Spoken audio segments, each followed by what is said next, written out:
Hi guys, welcome back to my another video. दोस्तों, आज हम देखने वाले हैं collective noun. Collective noun means समूहवाचक संज्ञा। समूह मतलब जिसमें बहुत सारे लोगों का बोध हो। हम उसमें देखेंगे कौन कौन से वर्ड और किन किन सिचुएशन में कहाँ यूज होते हैं। चलिए देखते हैं, यह हमारी स्पोकन इंग्लिश में बहुत हेल्प करते हैं। Let's start right now.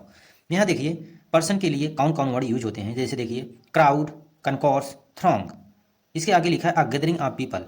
मतलब इन तीनों वर्ड का मतलब होता है जहाँ लोग इकट्ठा हों, मतलब विदाउट पर्पज, उसको बोलते हैं क्राउड, कनकोर्स, थ्रोंग। यहाँ देखिए मोब लिखा है, ये भी कलेक्टिव नाउन में आता है। इसमें देखिए हिंदी क्या इंग्लिश लिखा गया है, a number of people collected for some destructive purpose. Destructive purpose means होता है जहाँ लड़ाई झगड़ा हो जाए, जहाँ लोग, जब लड़ाई झगड़ा हो जाए वहाँ लोग इकट्ठा हो जाते हैं। उस भीड़ को, उस जमाव को हम बोलते हैं क्या, एक शब्द उनके लिए आता है, उसको, उस भीड़ को बोलते हैं मोब। मोब बोला जाता है।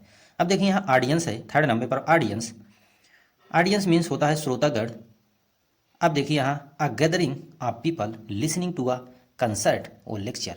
मतलब जहाँ लोग इकट्ठा होकर सुनते हैं या लेक्चर को देखते हैं, उस, मतलब उन सब के लिए एक वर्ड आता है ऑडियंस, उनको बोलते हैं ऑडियंस। यहाँ देखिए अब स्पेक्टेटर्स। स्पेक्टेटर्स मीन्स होता है a number of people watching a match.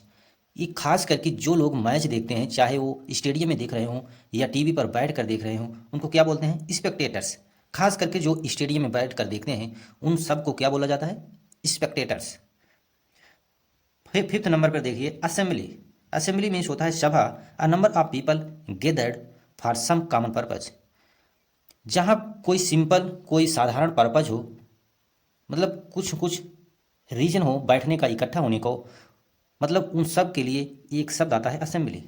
जहाँ कोई कॉमन पर्पज हो, सिंपल पर्पज हो, लोग जहाँ बैठे हों किसी उद्देश्य से, उसको, उन सब के लिए एक शब्द यूज होता है असेंबली। असेंबली बोला जाता है। असेंबली मीन्स होता है सभा।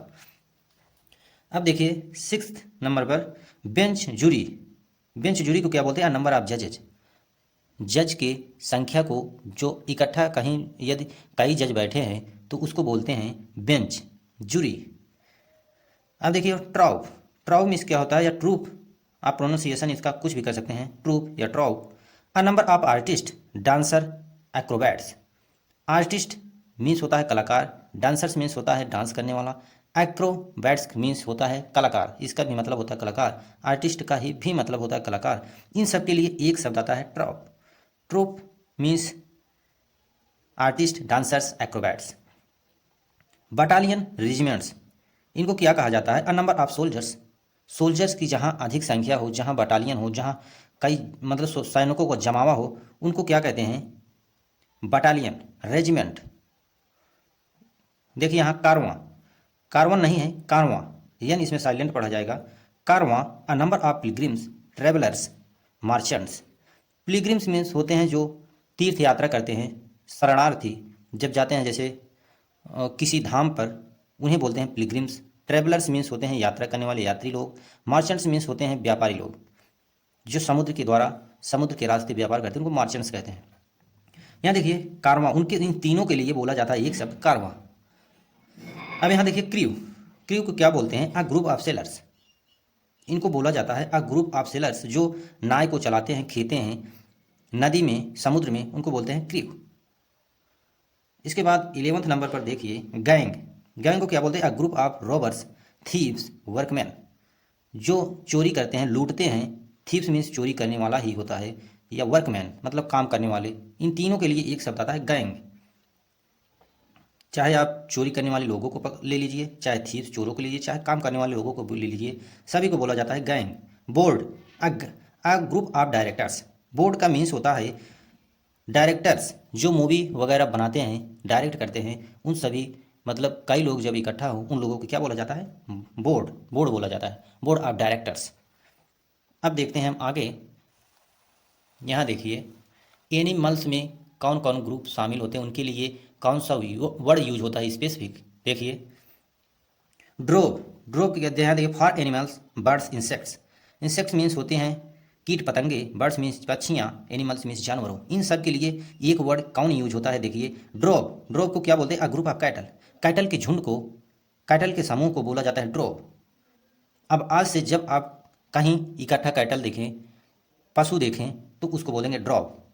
Brood, a group of chickens, जहाँ चिकन्स हो, मुर्गी के बच्चे हों या मुर्गियाँ हों, उनको क्या बोलता है? ब्रूड, ब्रूड बोला जाता है। Flock, flock a group of ships, जहाँ जहाज़ों का जमावा हो उसको बोलते हैं फ्लॉक। अब शिप्स को चलाने वालों को क्या बोला जाता था? जो शिप को चलाते थे उसको बोला था crew. Sellers, heard a group of cattle, goats और डियर। हर्ड बोला जाता है कैटल के पशुओं को ड्रॉप भी बोला जाता है। गोट्स बकरियों को हर्ड बोला जाता है, जहाँ बकरी बहुत सारी बकरी हो उसको हर्ड बोला जाता है, उस झुंड को। डियर, जहाँ हिरनों का झुंड हो उसे हर्ड बोलते हैं। Pack a group of hounds, आप जब देखते होंगे कुत्तों को गलियों में जहाँ झुंड में रहते हैं उन सब के लिए एक शब्द आता है पैक, उनको बोलते हैं पैक या पैक या pack. Team a group of horses, oxen, cricketers.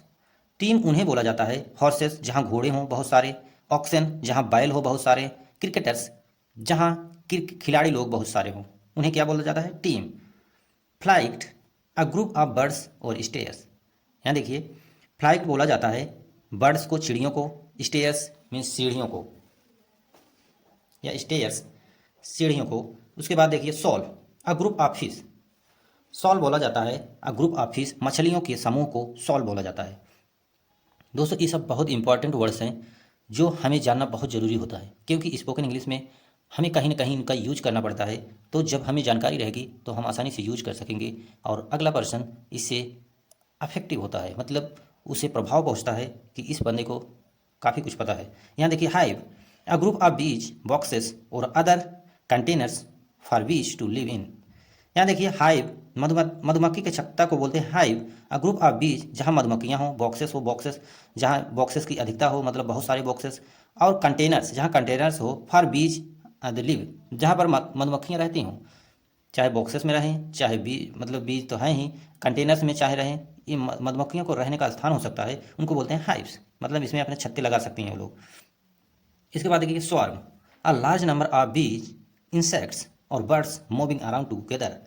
Swarm उन्हें बोलते हैं जब बहुत सारी संख्या में बीज, मधुमक्खियाँ हों, इंसेक्ट्स मीन्स कीट पतंगे हों, बर्ड्स हों चिड़ियाँ हों, मतलब एक साथ कहीं जा रही हों कारवां में, मतलब बहुत सारी संख्या में, उनको बोलते हैं स्वार्म।